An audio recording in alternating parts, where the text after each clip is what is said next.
여러분의 마음속에 있는 궁금증, 꽉 막힌 고민을 풀어드립니다. 대국민소통 너의 이야기가 들려! 안녕하세요. 짠순이 부자되기 청년 유튜버 김짠부입니다.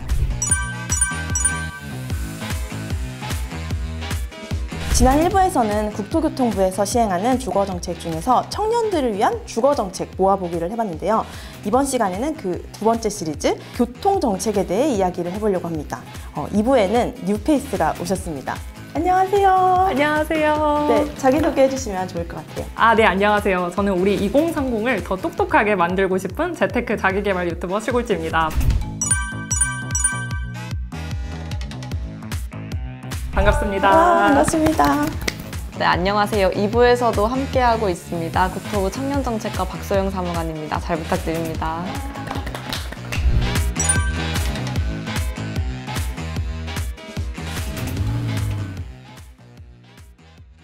국토교통부 교통정책 딱 이 얘기만 들으면 사실 뭐 고속도로 이런 거나 뭐 톨게이트, 통행료 이런 것부터 생각이 나는데 송이님은 어떤 정책부터 생각이 드세요? 저는 솔직히 얘기하면은 이제 뭐 고속도로나 아니면 통행료 이런 거는 이제 저희 아빠 시대 분들은 되게 잘 이해를 하시겠지만 네, 네. 이제 저는 사실 자차가 없는 뚜벅이거든요. 그러다 보니까 좀 청년들은 대중교통 관련한 정책들이 조금 더 와닿지 않나 싶어요. 맞아요. 그래서 좀 더 오늘 이런 대중교통을 알려주시면 너무 좋을 것 같습니다. 맞아요. 사실 저만 해도 경기도인이기 때문에 가끔 그 버스 전용차로 있잖아요. 그런 것 때문이라도 사실 대중교통을 훨씬 더 많이 이용하긴 하거든요. 오늘 그런 부분들 많이 나눠보면 좋을 것 같습니다.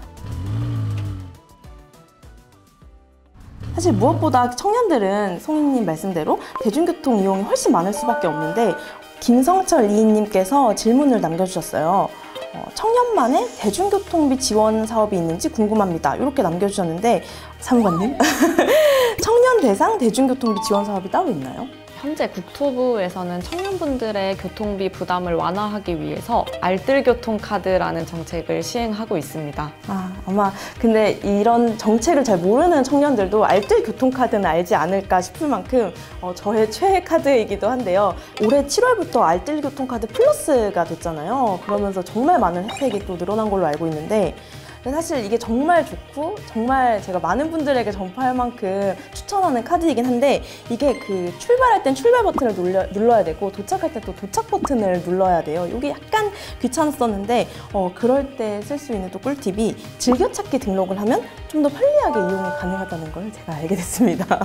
맞아요. 알뜰교통카드 플러스부터 즐겨찾기 기능이 나왔죠. 근데 이제 많은 분들이 알뜰교통카드에 대해서 좀 혼동을 하고 계시는 게 대부분이 그냥 대중교통 카드처럼 그냥 딱 찍으면 그게 끝나는 줄 아는데 사실 마일리지 적립은 교통카드를 찍을 때 마일리지 적립이 되는 게 아니라 교통카드를 타기 전 그리고 후 이 이동거리에 대해서 얼마나 이동을 했냐에 따라서 마일리지 적립이 되는 거거든요. 그래서 좀 우리가 이동거리가 짧을 경우에는 마일리지 적립이 조금 적게 돼요. 그래서 좀 이런 꿀팁도 이따가 한번 알려드려 볼게요. 맞아요. 그래서 저 같은 경우가 용인 산골에 살았기 때문에 버스까지 타고 가려면 20분을 걸어가야 됐어요. 근데 그 고통을 아무도 알아주지 않았는데 only 알뜰교통카드만 벗는 마일리지를 다 계산해줬기 때문에 제가 진짜 그걸로 치킨 몇 마리를 사 먹었다는 이게 마일리지가 알뜰교통카드 어플에 쌓이고 만약에 체크카드로 이걸 결제할 경우에는 그만큼이 캐시백으로 들어오고요. 그리고 신용카드로 결제를 할 경우에는 그만큼 내가 모은 마일리지만큼이 차감돼서 이제 매달 결제일에 그 돈이 빠져나가는 방식입니다. 그래서 송이님 말씀대로 도보, 자전거, 그러니까 대중교통을 이용하기 위해 앞뒤로 내가 걷고 좀 노력하는 시간들이 마일리지로 쌓인다. 이거 기억하시면 좋을 것 같습니다. 그래서 마일리지 적립을 좀 많이 하고 싶으신 분들이 있잖아요. 네. 이런 분들은 좀 이동거리를 넓히는 방향이 있는데 일부러? 사실 근데 문제는 좀 집이 진짜 대중교통이랑 가까이 사는 친구들 있잖아요. 근데 그런 친구들은 내가 늘리고 싶어도 그게 쉽게 늘려지지 않는단 말이에요. 그래서 제 친구들은 아침에 한 30분 정도 더 일찍 나와서 굳이 아침에 운동을 한다고 집 근처에 동네 한 바퀴 돌고 마일리지를 이렇게 적립을 하더라고요. 사실 많이 걷는 만큼 마일리지 적립이 많이 되잖아요. 그래서 많이 걸으면 건강도 챙기고 또 마일리지 적립도 많이 되니까요. 좀 많이 걸어보시면 좋을 것 같습니다. 그럼 송이님은 알뜰교통카드로 얼마만큼 모아보셨나요? 요즘에 재택이 워낙 많아가지고 저는 솔직히 많이 못 모아봤거든요. 근데 아까 말했던 그 왔다 갔다 하는 친구 있잖아요. 그 친구는 66,000원까지 모아봤다고 하는 거예요. 그래서 한도를 진짜 꽉꽉 채워서 쓰더라고요. 그래서 그 친구 보면서 참 배워야겠다는 생각을 많이 했어요. 사무관님, 실제 한도가 66,000원이 맞나요? 네, 맞습니다. 알뜰교통카드 플러스부터는 66,000원까지 마일리지 적립을 하고 있습니다. 그럼 사무관님은 혹시 알뜰교통카드 플러스를 사용하시나요? 저는 사용은 하고 있는데 아까 말씀해주신 친구분처럼 그렇게 걸음수를 많이 확보하지 못해서 좀 더 마일리지 적립을 하려면 노력이 필요할 것 같긴 합니다. 근데 알뜰교통카드가 최소 15회 이상 써야 적립이 되는 거잖아요. 그래서 저는 재택이 이제 한참 심할 때는 15회도 안 썼거든요. 이런 최소 조건을 모르고 일단 발급받았다가 왜 나는 적립이 안 돼? 이런 분들. 그래서 15회가 최소 횟수라는 거 요거를 좀 명심하시면 좋을 것 같습니다. 알뜰교통카드 같은 경우에는 그 미세먼지 경보가 낮거나 휴일이라던가 이럴 때는 적립을 1.5배인가 2배로 해주는 걸로 알고 있어요. 그러니까 이런 날에도 너가 대중교통을 탔구나 하면서 약간 우쭈쭈 해주는 느낌인데 그것도 알고 계시면 좋을 것 같습니다. 그래서 알뜰교통카드의 장점은 끌어올리고 단점을 보완하는 K패스가 내년 하반기에 시행 예정에 있습니다. K패스란 한 달에 21번 이상 정기적으로 대중교통을 이용하시면 지출 금액의 일정 비율을 월 최대 60회까지 다음 달에 돌려받을 수 있는 교통카드입니다. 그러면 이동거리와는 이제 관계가 없어지는 건가요? 네, 맞습니다. 이동 횟수만 보게 되는데요. 특히나 만 19세에서 만 34세 사이의 청년분들 같은 경우에는요, 30% 할인율이 적용이 됩니다. 안 그래도 10월부터 지하철 요금이 인상되잖아요. 교통비가 계속 올라서 부담되는 상황인데 이럴수록 알뜰교통카드 플러스를 사용하면 정말 많은 도움이 될 것 같습니다. 근데 사실 이제 경기도민은 워낙 이동거리가 또 길고 또 정기적으로 출퇴근하고 또 통학을 하잖아요. 그러다 보니까 당장 이게 막 엄청 체감이 되지는 않는 것 같아요. 왜냐면 제가 수원에 살거든요. 근데 수원에서 광화문까지 출퇴근을 했었어요. 그래서 저는 이제 수원에서 광화문까지 가장 빨리 갈 수 있는 방법이 광역버스다 보니까는 이제 한 7시 반쯤에 집에서 나와가지고 광역버스를 타려고 딱 이제 줄 앞에 서려고 했는데 줄이 너무 긴 거예요. 근데 문제는 저희 집이 첫 지점이 아니다 보니까 앞에서 이미 다 타고 와서 저희 지점에는 사람이 한두 명 타고 그냥 떠나버리는 거예요. 그래서 이제 처음에는 잘 모르니까 계속 기다렸죠. 근데 그 다음 버스가 와도 저까지 계속 안 오는 거예요. 그래서 이제 저는 이제 7시 반은 안 되겠다. 7시에 나와봤죠. 근데 7시에 나왔는데도 줄이 너무 긴 거예요. 6시 반. 6시 반에 나왔는데도 길어. 그래서 이제 마지막으로 그래 6시 해서 딱 나갔는데 6시니까 한 10명 정도 서 있더라고요. 그래서 사실 이런 것처럼 경기도민은 이제 광역버스를 타고 서울로 출근하는 케이스가 너무 많다 보니까 좀 당장의 대중교통비보다는 좀 더 광역버스를 어떻게 하면 더 쉽게 탈까, 이게 좀 최대 고민이거든요. 혹시 이런 광역버스를 쉽게 타는 방법도 있을까요? 이게 송이님 말씀해주신 대로 정말 저 포함 많은 경기도민들의 좀 불편함인 것 같아요. 그러니까 출퇴근 혼잡 시간에 버스 이용이 너무 어렵다. 그래서 사실 이런 질문도 있었어요. 경기도에서 서울로 매일 출퇴근하는데 아침 저녁으로 정류장에 줄서기 너무 불편하다. 이거 방법이 없을까요? 이렇게 남겨주셨는데 제 얘기 아닌가요?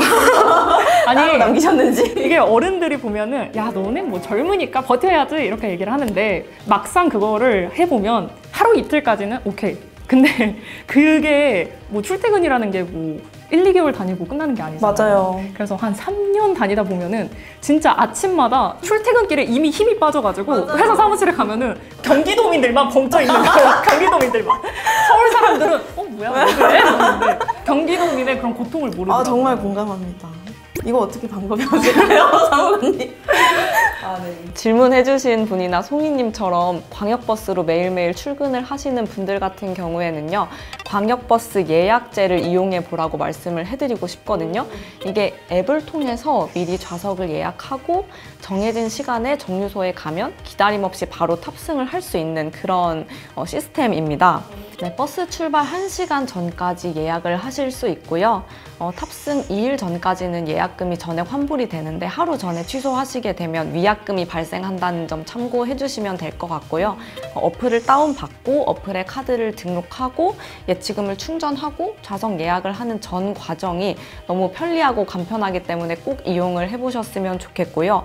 여기 질문자분과 송이님께서도 꼭 활용을 하셔서 이게 출퇴근 시간에 버스 기다리는 시간 좀 단축을 하셨으면 좋겠습니다. 그 광역버스 좌석 예약 말고 이용자가 원하는 시간에 바로 탈 수 있는 버스도 있다고 하는데 이게 콜버스 맞나요? 잘 알고 계시네요. 아 그래도 MC니까 네, 이 정도는 또 준비를 해왔는데 이게 어떤 제도인지 자세히 설명해 주시면 좋을 것 같아요. 광역 콜버스 제도 같은 경우에는 광역버스 이용이 불편한 지역에서 이용자가 원하는 정류장에 버스를 미리 불러서 이용을 할 수 있는 수요자 맞춤형 서비스입니다.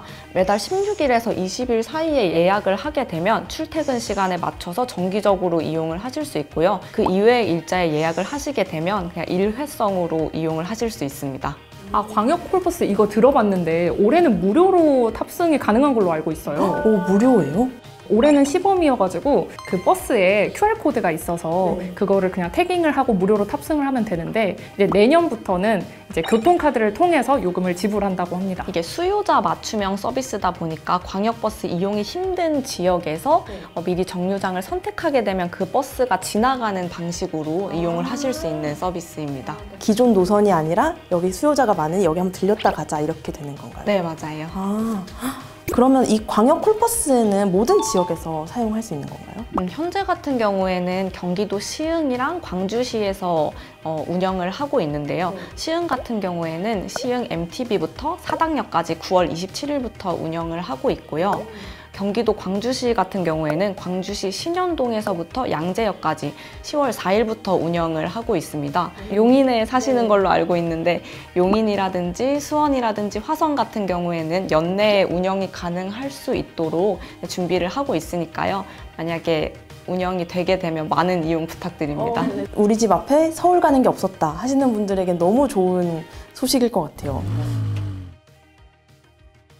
오늘 이렇게 굉장히 많은 교통 꿀팁들이 나왔는데 이용 방법을 다시 한번 또 알차게 요약해보면 좋을 것 같아요. 우선 알뜰 교통카드 플러스, 이건 어떻게 사용하면 될까요? 이거는 앱스토어에 들어가서 알뜰 교통카드 플러스라고 검색을 하시면 앱이 바로 나와요. 이걸 다운받으셔서 바로 이용을 하시면 됩니다. 광역버스 좌석 예약을 이용하시려는 분들은 미리 앱을 다운받으셔서 이용하시면 될 것 같습니다. 광역 콜버스는 우리가 맨날 사용하는 카카오티 앱 있잖아요. 네. 거기에 광역 콜버스라는 버튼이 따로 있거든요. 그걸 눌러서 사용하시면 됩니다. 근데 사실 저희가 이런 정책들을 소개하고 있긴 하지만 일반적으로 정부 부처나 시도청 홈페이지 들어가 본 적 손에 꼽거든요. 그래서 아마 많은 청년분들도 막 그걸 다 굳이 들어가 보시진 않을 것 같은데 이걸 검색하고 막 이렇게 찾기가 좀 어렵다 보니까 이런 공공기관의 정책들을 한눈에 보아서 보고 싶다. 이런 의견들이 조금 많았어요. 정책 모음 사이트나 앱 같은 걸 운영하는 게 따로 있을까요? 지난 영상에서도 잠시 소개를 드렸었는데요. 국토부나 지자체에서 운영하는 여러 가지 주거 정책을 모아서 소개하고 있는 마이홈 앱이 따로 있습니다. 이걸 출시해서 운영을 하고 있고요. 또 국무조정실에서 운영하고 있는 청년포털이라는 사이트가 따로 있거든요. 이 사이트도 청년분들이 꼭 알아가셨으면 좋겠는 꿀 사이트인데 여기에 청년 정책 통합 검색란에 들어가셔서요. 일자리라든지 주거라든지 여러분들이 원하시는 항목이랑 여러분들이 거주하고 계시는 주거지 등 이런 조건들을 검색을 하시면 여러분들 맞춤형 청년 정책을 검색을 하실 수 있습니다. 혹시 송이님은 마이홈 아니면 청년포털 이용해 보신 적 있으실까요? 저는 솔직히 그 청년 정책에 대해서 굉장히 관심이 많거든요. 그래서 인스타그램에서도 청년 정책 관련한 그런 계정들을 다 팔로우를 하고 있는데 사실 이 사이트는 처음 들어봐가지고 오늘 한번 들어가 보고 좀 여기서 좋은 정보들을 얻어서 또 컨텐츠를 만들어 봐야겠습니다. 이번 시간을 통해서 몰랐던 교통 정책들도 정말 많이 알게 됐는데 함께 하신 두 분은 어떠셨나요? 국토부에서 다양한 청년을 위한 교통 정책을 시행하고 있었는데 이런 것들을 총정리할 수 있는 기회였던 것 같아서 저도 아주 마음이 뿌듯합니다. 저는 옆에서 사무관님과 우리 MC 짬뿌님의 얘기를 들으면서 정말 많은 걸 배웠거든요. 사실 오늘 저는 얘기한 게 별로 없어가지고 오히려 정보를 너무 많이 듣고 가지 않았나. 너무 유용한 시간이었어서 감사합니다. 경기도민들의 서름을 대표로서 말씀해 주셔서 너무 감사했습니다. 네, 혹시 청년들에게 이 말만은 꼭 하고 싶다 하시는 거 있으실까요? 공무원 정책처럼 말을 해보자면 국토부에서 현재 다양한 청년 정책들을 시행을 하고 있는데요. 이번 영상들 꼼꼼히 살펴보셔서 다양한 정책들 가져가셨으면 좋겠습니다. 너무 좋은 말씀이에요. 저는 사실 제가 이제 재테크 자기개발 쪽을 다루다 보니까 오늘처럼 이런 기회를 통해서도 많은 정보를 얻게 되고 또 당장 뭐 알뜰 교통카드 플러스 그리고 또 오늘 말씀 주셨던 광역버스 좌석 예약제 요거는 처음 들어봤거든요. 그래서 당장 내일부터 한번 사용을 해볼 수 있을 것 같아요. 이것처럼 사실 정보가 요즘 또 너무 많잖아요. 근데 나에게 딱 알맞는 정보를 알면은 확실히 좀 내 돈도 조금 더 아낄 수 있고 더 효율적으로 편리하게 살아갈 수 있는 방법이 되는 것 같아요. 그래서 여러분들도 조금 귀찮을 수 있지만 정보를 찾아보는 게 솔직히 정말 귀찮거든요. 근데 귀찮아하지 마시고 우리 또 일부 제가 또 보고 왔거든요. 일부 주거편에서 너무 유용한 꿀팁들을 또 정말 많이 알려주셨더라고요. 그래서 일부도 놓치지 마시고 한번 보셨으면 좋겠습니다. 정보를 몰라서 뭔가 미달이 난다거나 정보를 몰라서 우리가 못 쓴다거나 이런 것들이 가장 들었을 때도 속상한 것 같아요. 그래서 이거 모든 걸 청년의 때가 지나고 알지 말고 청년의 때부터 알았으면 좋겠습니다. 네, 두 분 긴 시간 함께 해주셔서 너무 감사합니다. 감사합니다. 앞으로 청년들의 목소리에 더 귀 기울여서 꼭 필요한 정책들이 많이 생겼으면 하는 바람입니다. 국토교통부에서 준비한 청년 종합 선물 세트 대국민 소통 시간은 여기서 마무리하도록 하겠습니다. 끝까지 시청해주신 여러분들 감사합니다. 감사합니다.